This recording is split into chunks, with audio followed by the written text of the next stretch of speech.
get everything. We are on, and welcome to another edition of 3 Questions with Kevin. As you can see, I am wearing some swag, courtesy of Steve Grillo. Steve Grillo, Hi, everybody. now involved with Bright Spot. Shot. Bright shot? There we go again. I'm sorry. Well, you're a hot shot working at Bright Spot. So, Okay. I'm pretty good at talking off compliment. Got some swag, got a shirt.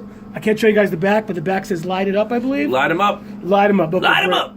So, I love having shy guests. It makes my job so much more challenging. I am not shy, my friend. Okay, so here's the way it works. First off, thank you, Steve. Pleasure. For joining us. Pleasure indeed. Okay, Steve's gotten himself a bunch of tattoos since I guess he last saw him on the Stern Show. Yeah. Needles. Needles is my tattoo artist. He's very talented. I'm Jewish, can't do it. Well, you could do it, but don't do it. Yeah, they're not going to know. What's the difference? Have fun with your body. Why not?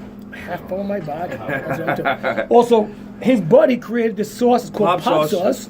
And this is a design by Nathan Hamill, the son of Mark Hamill.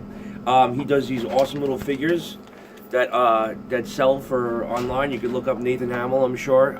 He's a very talented artist and very good friend. Very, very cool. Well, and as you can see, you got a bunch of Star Wars stuff here. Yeah, I'm a little bit of a geek. You got Kylo Ren. You can push it. Nice, nice. All right, so here's the way it works. I'll give you the same spiel I give everybody else. I ask you 3 questions. The only reason I would ask you a 4th question is if you don't answer any of the previous 3 questions. Now, can my answers have more than 3 answers? You can do whatever you want until the battery runs out in this phone. Go ahead. Let's go. All right, first question is this. I am an advocate, and a lot of them are going to be Stern related. I am a long-time listener of the Stern Show, probably over 30 years. I'm not young. Yeah.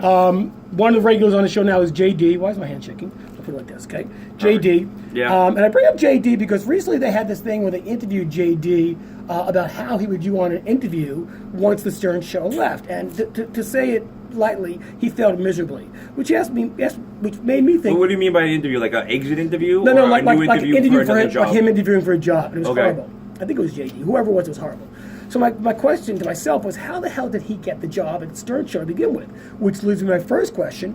How did you get the job at the Stern Show? That's a very interesting question. Well, I was going to Hunter College, and I was a big fan of the show, and I was wrestling at the time, and I needed an excuse to. I didn't like it anymore, and but I wasn't a quitter, and you just couldn't quit the wrestling team because they abused the crap out of you if you did.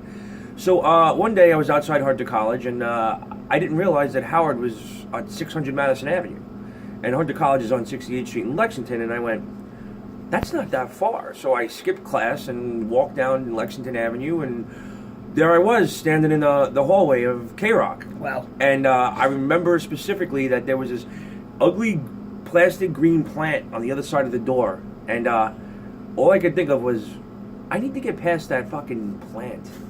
And I sent in a resume, professional resume. I went to my Aunt Dorothy, and she was a secretary, and she typed up this resume for me, and I didn't get a response, and I was kind of bummed. So I figured that they must get professional resumes all the time. So what I did was I went I guess I tug at your heartstrings. I wrote a handwritten letter, every other space, and ripped it out of my spiral notebook. Wow. Kept the fucking little shavings on the side, and stuffed it to an envelope, walked it down, and dropped it off at the receptionist, and I got the job. You know what? That's really impressive because of a couple reasons. The first thing I think of is, I think that people get jobs there have to know somebody. Now, mind you, going back over 20 years or so like that. Yeah, 91. That is... That, 1991, I was a 19-year-old kid. You literally earned the position. Good for you. And I just... You really couldn't tell me no at that point. I was a determined, voracious, tenacious motherfucker. Good for you. Kids, that's not a word, especially my kids. Don't use that word a lot. What, tenacious? Exactly. Second question is this. You were on the Stern Show for a long time.